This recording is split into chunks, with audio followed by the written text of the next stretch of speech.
Stupinian loops it up towards the far post. Mitoma, can he hit it? He can!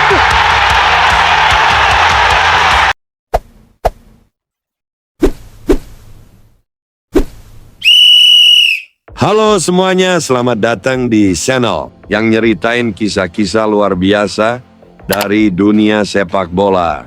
Bukan cuma soal gol dan trofi, tapi soal perjalanan, soal mimpi, soal manusia di balik jersey.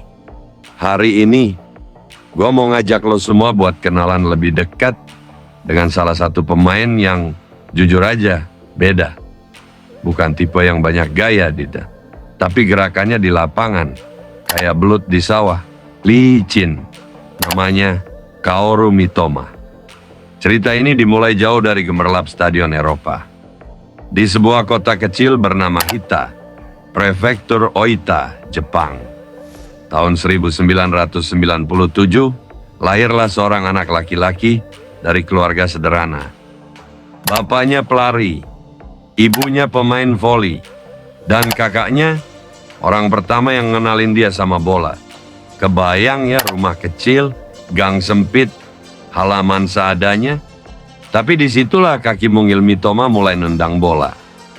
Lo tahu, gue sering mikir, gimana ya rasanya jadi Kaoru Mitoma waktu masih kecil. Main bola di gang kecil, pakai sepatu yang udah jelek, di bawah langit kota Hita yang tenang.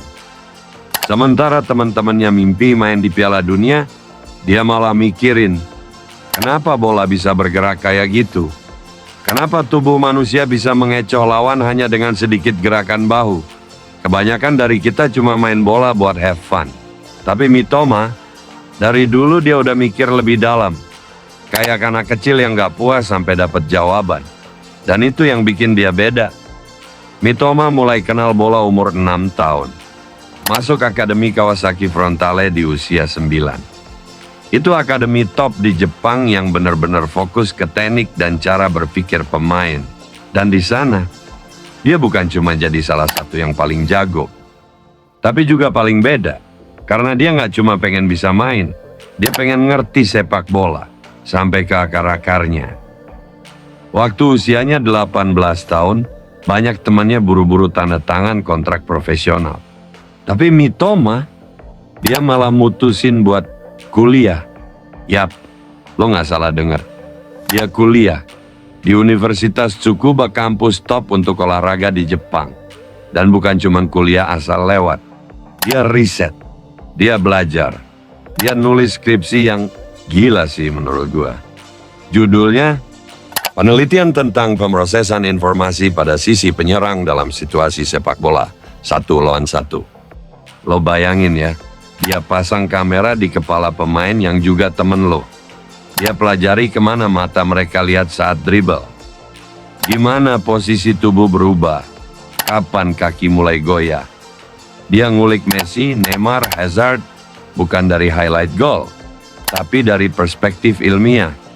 Dan dari situ dia sadar, dribbling itu bukan cuma soal kecepatan atau skill, tapi soal persepsi, ilusi, psikologi.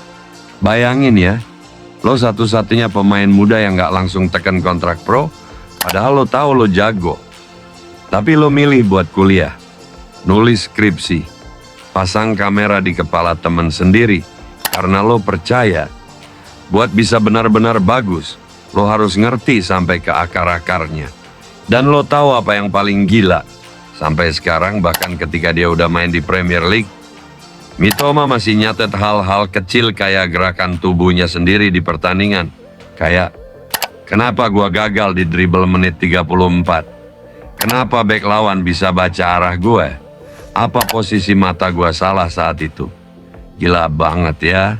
Setelah lulus, dia balik ke Kawasaki Frontale. Tapi sekarang, dia bukan cuma pemain muda biasa.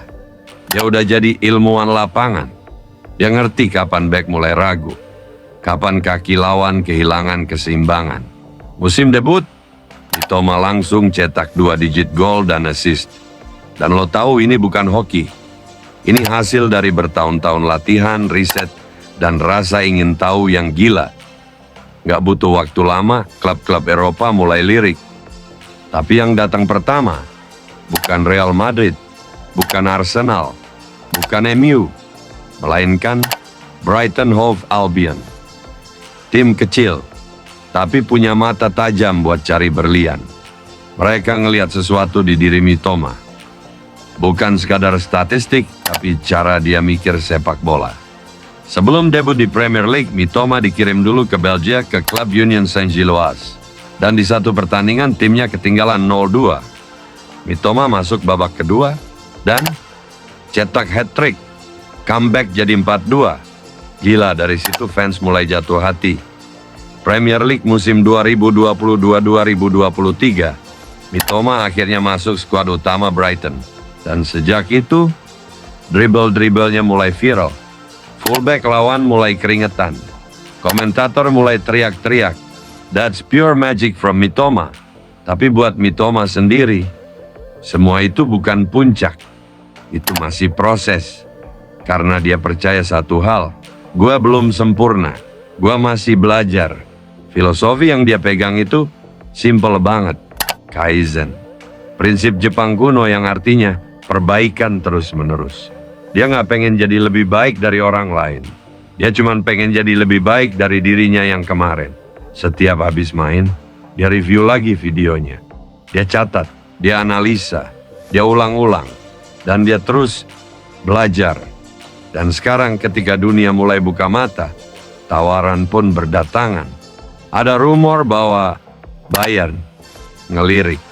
Arsenal juga ngintip. Dan klub-klub Arab yang duitnya unlimited juga ikutan mantau. Tapi Mitoma masih di Brighton. Kenapa? Mungkin dia tahu, ini belum waktunya. Dia tahu bahwa karier bukan sprint, tapi maraton. Dan yang bikin dia beda adalah, dia nggak buru-buru.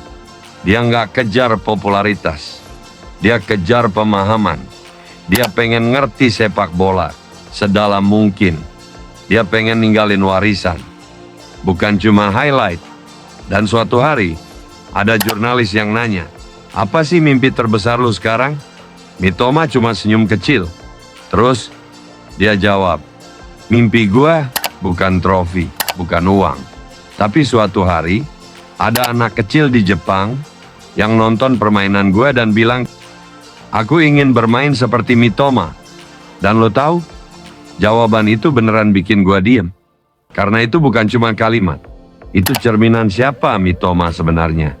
Dia bukan cuma pemain. Dia pelajar, pemikir, dan seniman. Setiap kali dia menggiring bola, itu bukan cuma soal ngelewatin lawan, tapi soal tarian, soal ritme, soal puisi di lapangan hijau.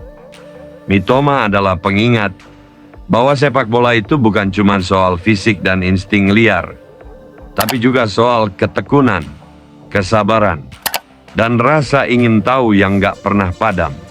Dia bukan pemain yang muncul karena hype. Dia lahir dari proses panjang yang diam-diam. Dan percaya deh, cerita Mitoma ini belum selesai. Dia masih menulis bab-bab selanjutnya. Bukan dengan kata-kata, tapi dengan setiap sentuhan kakinya. Dan siapa tahu satu hari nanti, kita bakal bilang ke anak-anak kita, "Dulu ayah pernah nonton Mitoma main. Dia emang gesit, dribblenya keren." Dan kadang ya, gua mikir, kita semua butuh sedikit Mitoma dalam hidup. Bukan buat jadi pemain bola, tapi buat ngejar apapun yang kita lakuin. Dengan ketekunan, rasa penasaran dan kesabaran yang tulus. Karena di dunia yang serba instan sekarang, banyak orang pengen cepat sukses, cepat viral, cepat kaya. Tapi Mitoma ngajarin kita, kalau lo jalanin prosesnya dengan benar, hasilnya bakal lebih dari sekadar pencapaian. Lo jadi ngerti. Dan ketika lo ngerti, lo bisa bikin dampak yang bertahan lebih lama dari sekadar satu musim. Dan lo lihat sekarang, Mitoma udah jadi inspirasi. Bukan cuma buat anak-anak di Jepang, tapi juga buat semua yang percaya bahwa jalan lambat bukan berarti jalan salah.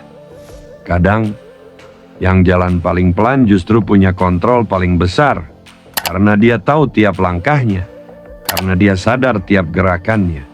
Dan karena dia nikmatin perjalanannya. Oke, sekian dulu. Itu tadi, sebuah cerita dari Kaoru Mitoma. Pemain yang bukan cuma cepat di lapangan, tapi juga tajam dalam berpikir. Thanks sudah dengerin. Kalau lo suka cerita-cerita inspiratif dari dunia sepak bola kayak gini, jangan lupa subscribe. Apapun yang lo kejar hari ini, jalanin dengan sepenuh hati. Karena proses yang kita cintai, seringkali lebih bermakna dari hasil yang kita kejar. Oke? Sampai jumpa di video selanjutnya. Bye.